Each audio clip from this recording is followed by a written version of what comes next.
लिएर जब एकजना बालक जन्मिन्छ, कहाँ जन्मिन्छ? सगरमाथा अञ्चल।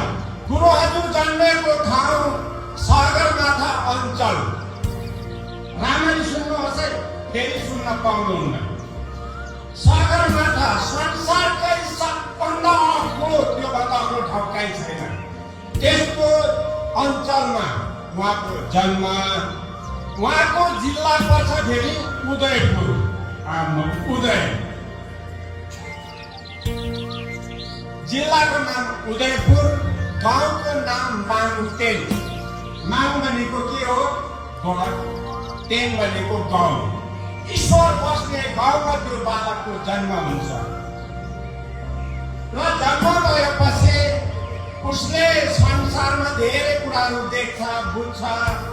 जसरी भगवान बुद्धले राजदरबारबाट बाहिर निस्किँदा कोही रोगी देखे, कोही डेड बडीहरू देखे, कोही रोगी देखे। त्यस्तो देखेपछि बुद्धले दरबार छोडेर आज अरबौं खरबौं मानिसहरूको हृदयमा बुद्ध छ कि छैन? गुरुहरूले एउटा ज्ञान बाँड्दै जाँदा नेपालको विभिन्न ठाउँमा दुःख पीडाहरू भोगेका छन्। कहीँ कमान्डोहरू कुच्याइयो उनको, कहीँ त्रिशूलहरू भाँचेर फ्याँकिदिए, कहीँ कुटे। के भयो? जेल मेल कथा छ उसको जिन्दगीमा, छ कि छैन?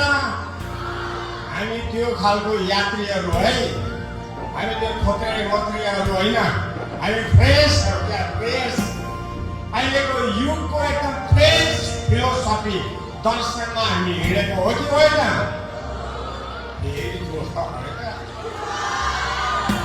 र उहाँले आफ्नो परिचय दिँदै जाने क्रममा म यस्तो हुँ उस्तो हुँ भनेर नेपालबाट भारत आए। कहाँ आए? उत्तरे सिक्किम जस्तो पवित्र भूमिमा, इन्द्रकिल देवभूमिमा उहाँ प्रवेश गर्नुभयो। इन्डियाको अरू जग्गा पनि थियो नि त, पाण्डेजीबाट उनको जाँदा पनि त्यो नक्सलबाट खोरीबारीतिर जाँदा पनि हुन्थ्यो। तर सिक्किमलाई उहाँले किन चुन्नुभयो भन्दा सिक्किम हिमाली राज्य, चारैतिर डाँडा काँडामा देवी देवताहरूले बास बसेका छन्। मन्दिर, मस्जिद, गुम्बा, चर्चहरू छन्, छ कि छैनन्? सिक्किमलाई हेर्नु संसारबाट मान्छे आउँछन् भनेपछि गुरु हजुरले पनि मैले सिक्किम जानुपर्छ, आफ्नो परिचय दिनुपर्छ भने कुदेर आएर एकचोटि कसैको घरमा म फल्ना हो नेपालबाट आएको भनेन। कोही बेला खिचेबेरी पोखरीमा हाम फालेर आफ्नो परिचय दिए, हो कि होइन? अलिक जोसिन है। कोही बेला लेकसेपमा हाम फालेर आफ्नो परिचय दिए, हो कि होइन?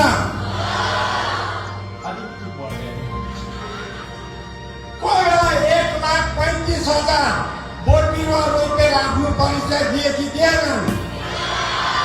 संसार ध्वस्त हुँदैछ।